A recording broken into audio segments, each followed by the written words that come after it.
得到吗？看不到的话，要不要往前坐？要不要往前坐？ Okay, let's start our class. So, you must have done the preview work and did the test, online test, right? And the MOOCs. So you should probably know for this course, for this week, the course content for this week is about structure of a news article, right? Right? Yes? No? Yes? Structure of a news article. This is our topic for this week. Okay, to get through the preliminary essentials of knowing the know-how, the backgrounds of our news before we enter the topics of different news. Okay, so you, according to, now you have the handouts. And also you already see the preview MOOCs. So you know the structure is divided into 3 parts. They are the headline, the lead, and the body, right? Any question about this? No? So, as a recap, the headline has to be eye-catching. It has to catch your eyes. Because the headline is the first thing you see, because it's normally the biggest thing you see in a news article, right? So, but you will also find that there is unique grammar. That means it's illogrammatical most of the time. Have you realized that? If not, in the following weeks, you'll have to collect news articles. Pay attention to the headline, because you'll find it's not grammatical, but it's acceptable in the news article, right? Why? Why is that? We'll talk about it later. So there's unique grammar and vocabulary. The vocabulary, they have particular words for it to describe different types of news. And also they use simple present tense. Of course, the tense, there's additional materials about the tense parts. You'll know that better. The reason behind it, why it's become illogrammatical, is to save space, as of course you already know in the MOOCs. Yes, I probably talk about it in the MOOCs. Because you probably spend only 1 second, and you need to know, as a reader, you need to know what's behind it. So you cannot spend 30 seconds just reading the headline. It's time wasting, right? So you have to capture the key words. So that way you will become illogrammatical. You will not be grammatical anyway. So that's the lead. That's the headline. Sorry, that's the headline. The first thing you see. Then, when we enter the content of a news article, it's been divided into the lead and the body. The lead, of course, is the first sentence that summarizes everything. Okay, the basic principle, the basic information that you'll need in the news article. So the lead is normally appear in the first sentence to sum up what's being included here. So it's a summary. So it's a sentence or 2. So it's brief, it's short, to get the gist of what's going to happen later. Of course, after the lead, you have to explain further. So the further detail will be contained in the body parts. And of course, you can put a lot of things, materials in the body. For example, details is an extension of the lead to explain further. Because nothing can be clarified in 1 or 2 sentences, right? A lot of information goes in there. So that's why we need a lot of details and facts to support the lead, the claim, right? And also, these are the special terminology. You will have power quotes. That means, what's power quotes? It's quoting from other people. So quoting from eyewitnesses will be very strong, because somebody witnessed this incident. So quoting from the eyewitnesses is essential.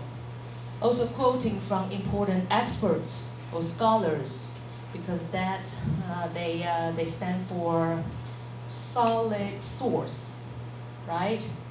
So if we are talking about weather, if we're predicting the weather, you have to ask, include the information about important expert in the weather section, right? If you're asking any sportsman, that's irrelevant. Because the sports has nothing to do with weather, so why would you ask a sportsman about the weather? How is the weather going to be tomorrow, right? So relevancy is there. Okay, so if you can find people to support your details, to support your facts, you can have power quotes. And a lot of times in the news article, you can find that. That's quotes. Okay, they are powerful because they are from a reliable source. Okay, and finally, not graph. Not graph is also a very special term. Not graph is sometimes you will see it, you will encounter it in the news article, and sometimes you won't, because it's very important because it demonstrates the significance and distinctiveness of an article. So it will show the importance. Why is this article important? Most of the time we won't get that part. But for some articles, they will tell you, okay, the reason why we do this prediction of the weather for tomorrow is because blah, blah, blah. That will happen at the end to conclude it. Okay, sometimes it will happen, they will include it, sometimes they won't. But if an article shows this kind of significance or the distinctiveness of this entire piece, then that's called not graph. Okay, it's important to show you this because for starting from next week, you will have to collect news article, right? For next week, it should be 2 articles on politics, right? So what I would like you to do is not just collecting the news article, but if you encounter some vocabularies, do of course highlight them and do take notes or put notes there or put translation there if you must, if it's a digital file. But also you have to highlight the headlines. That's a must. Where's the headline? And put a note there. This is the headline. Okay, and where's the lead? You have to identify them in each news article. Okay, identify the headline, the leads. At least these 2 parts is essential. Understand? 所以以后你们每收集到的那个新闻，除了你们自己查一下，如果有单字的话、字汇的话，你们自己去查一下，然后把它写在如果你们是 digital file 的话，你们就直接把它列表下去嘛吼。但是你要 highlight 起来，哪些是 headline， 可以吗？你可以用 highlight 的地方或加注记嘛，对不对？然后以及 lead 在哪里 ？the lead 在哪里？要找出来。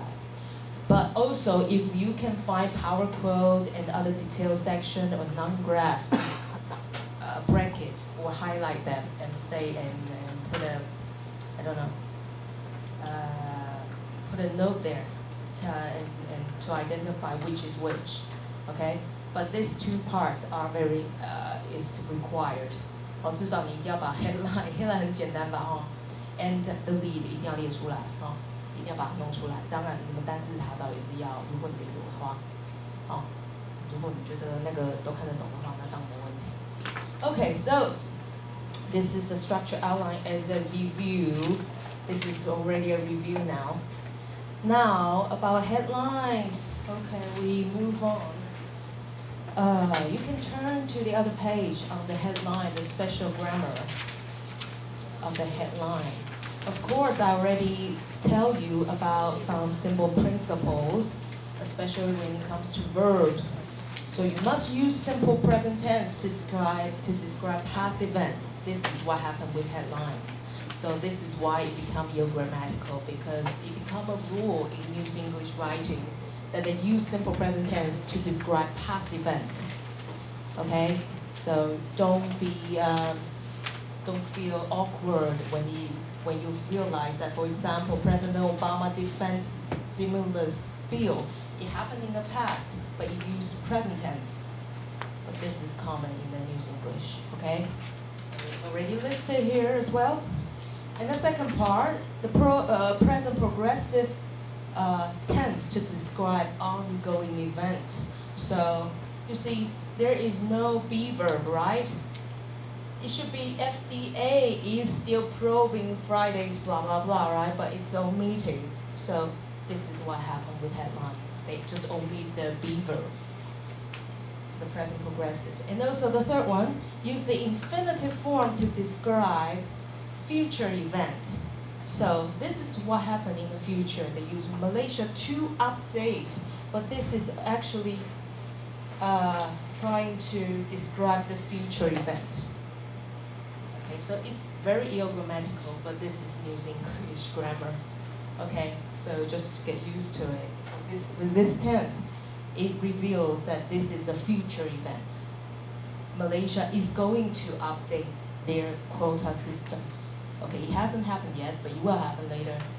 Okay, and finally, don't use auxiliary verbs like does, do, does, did, right? You just eliminate that. So, especially in passive sentence. So that's what happened when, for example, bully removed from head.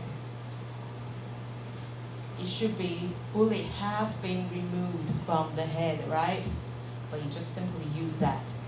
So it became common sense. And also, in addition to what you already know from the MOOCs, other rules apply. For example, leave out articles such as the, these in the headline. And to be, to save space, to save more space. So it's also in the handouts. So that's why suspect arrested in New York City bomb attempt. So there is no articles, but it should be an article, a suspect or the suspect, right? But it's just omitted because this is News English in order to save space in the headline, especially in the headline, okay? A second one, use nouns, verbs, and prepositions as adjectives.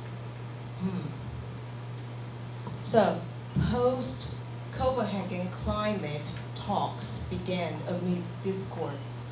So this is, this is climate. I have no idea which is which. It became an adjective because this is nouns, and this is nouns originally. But now they transform this into an adjective. Otherwise, how can three nouns put together?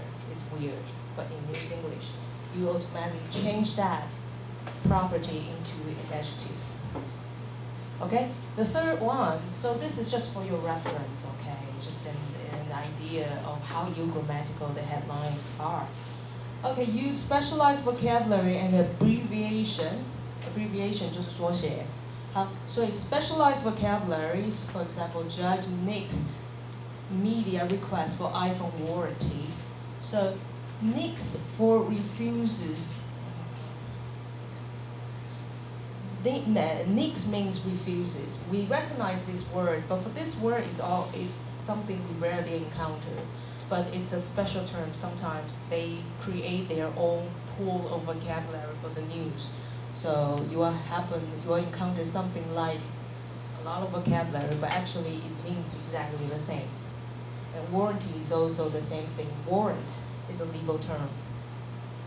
So specialized term will happen. So that's a specialized vocabulary. So you will encounter that for News English, there are specialized vocabulary. Okay, you just have to encounter them and remember them. Okay, colloquialism is everyday language, and even slang terms are commonly used. So Hillary slams Iran's press following blah blah blah rant blah blah blah. Slam is like slam the door. It's like giving somebody a huge slam on the face. So it's very colloquial and very not formal. It's very informal, okay? But it happens in news as well, news and vocabulary. So it's just an example. Finally, specialized use of punctuation. So like a colon, semicolon, to indicate a speaker with a semicolon, right? Joint chair, this is someone said, no, don't attack Iran. So with that kind of punctuation is something you have to pay attention to. So those are additional information. Now let's move on to some exercise. What change have been made to turn the sentence into headlines?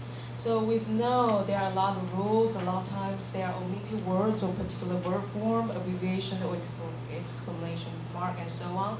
So for the first example, originally, grammatical sentence should be 3 people have been killed in a terrible shot fire, but when it turns into headline, it became only 1, 2, 3, 4, 5 words. So which rule applied here? Terrible shot fired kills 3. This is headline. Double check, you have your handout, right? So which rule has it applied?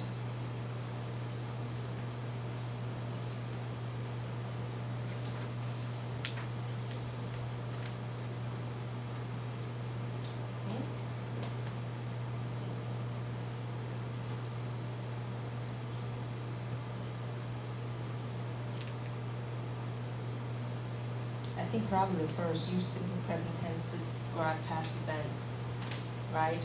A simple present tense, just a very simple present tense to describe a past event.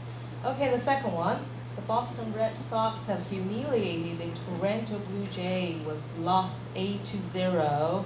So the headline that reads, Boston Red Sox humiliate Toronto Blue Jay 8-0. I think it's the same, right? Present tense was used to replace a past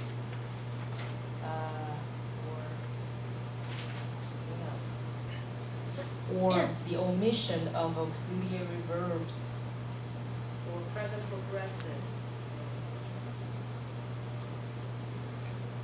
I think the gist is to make it simple, so use a simple tense by removing all the non-necessary verbs. So I think it's very difficult. Again, police mistakes, semicolon, because it's a claim, like the police claim that 183 crimes not detected. So have led is a passive form, right? And now they made it into a active form. It's difficult, so let's just move. Just an idea, trying to make the tense into a simpler. As long as you make it simple, then that's probably the headline. I think the only difference is how to describe the future tense is use the infinitive form. That's something we need to identify. The rest is probably the present to describe past events. Okay, moving on, we have to discuss different features of news event. Okay, go back to the second part, also on the handout, features of news. First, there are different kinds of articles. Some news are fact-based. Some articles are opinion-based according to what we've learned last week. Do you remember what are fact-based articles? Hard news, right? They are fact-based. What else? Featured. Do you remember? So that's why you have to keep all your files together. They are important. How about op-ed? Do you still remember what op-ed is? Editorial. 社论。专刊。Editorial. Editorial is a combination of facts and opinion. Remember? Okay, so opinion-based or fact-based. Of course, there are more, but let's just roughly divide them into facts and opinions. So this is a major divide. And also in terms of vocabularies, we already know they have special terms, okay, special wording, special words for the news to describe the news. So for vocabulary, a lot of times they will have a lot of synonyms. That means a lot of similar a lot of words that have similar meanings, right? Synonyms, right? Such as what we've seen earlier. We can say something else, but actually they use a different terms for news. And tones. Vocabulary can determine the tones of a news. Okay? So, but the idea is precision and accuracy. It has to be precise, it has to be accurate wording. For example, when we talk about, well, this is something we're going to talk about next week. When we talk about Islamic, ISIS, or when we talk about 9/11 attack, are they terrorists, or are they heroes, or are they perpetrators, or are they, there are different terms, but these terms carries different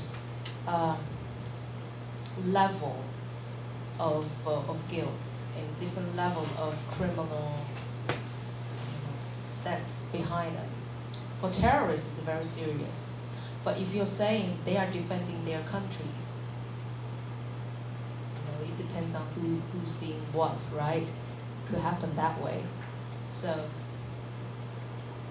that's why we have to be objective and put the right wording there. Otherwise, we'll be misleading other people, okay, when we read it.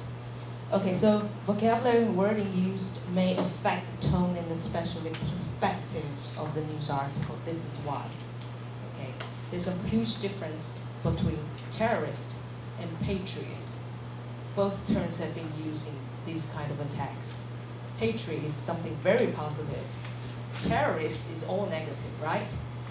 But for the same event,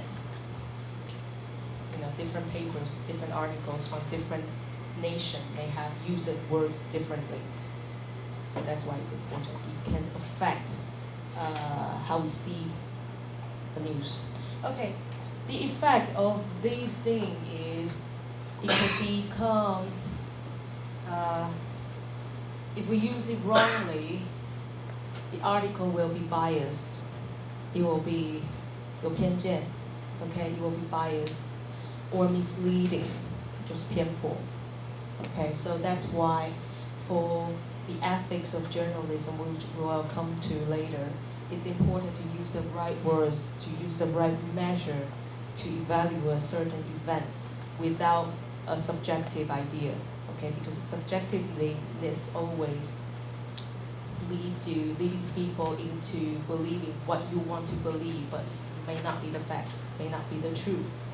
So the second point is you have to be, when it comes to news, you have to be objective, you have to be neutral, okay? You have to be fair and disinterested. That means keep some distance to that event, because when you get too close, you will not be neutral anymore. Of course, that's human nature, okay? And also you have to state the facts only, factual, be factual. Oh. Finally, thirdly, emotive, conservative, reactionary, liberal, these are the style, okay, different styles of the news. So sometimes they seek to appeal to your emotion. Sometimes they are just being conservative, okay, they state things only purely by facts, so it's conservative. They wouldn't dare to go into certain distance, perhaps. Or reactionary, they are very active and say you must do this, you must do that. The world is very in a serious state. This is kind of reactionary kind of tone. If I'm liberal, okay, oh, it's okay, it's accepted, okay. Liberal is something that's very open-minded. For example, homosexuality is good, is acceptable, and all kinds of marriage between animal and human is acceptable. This kind of liberalism. Of course, I exaggerate between human and animal. Okay. So, different style. So those are for your reference. Finally, let's move on to the very important bits, ethics of journalism. 新闻从业人员的道德观在哪里 ？Where is it? Okay. So news writing is based on the principle of journalist professionalism, which is called journalism. The principles state that reporters and journalists should be objective, should always be objective. So this is key. 永远都必须要客观的。如果你要从事这个有道德良知的新闻从业人员，或者是 journalism， in their writing， 就像我们刚刚说的 ，they have to be neutral, they cannot be biased, otherwise they are gonna mislead readers into whatever they want in their own appeal. This means they must treat all participants fairly with disinterestedness and factuality. Okay, again, something I've been repeatedly telling you. Okay, and they must be free from political influence, which is the most difficult part. Is it possible to write from without any political stance? I think it will be difficult. But if you enter the journalism business, it's essential. But however, as a matter of fact, we know very few people can actually do that. It's a fact. Okay, so this is the first part of the exercise. 我觉得我们可以先录到这里。这个部分可以先录到这里。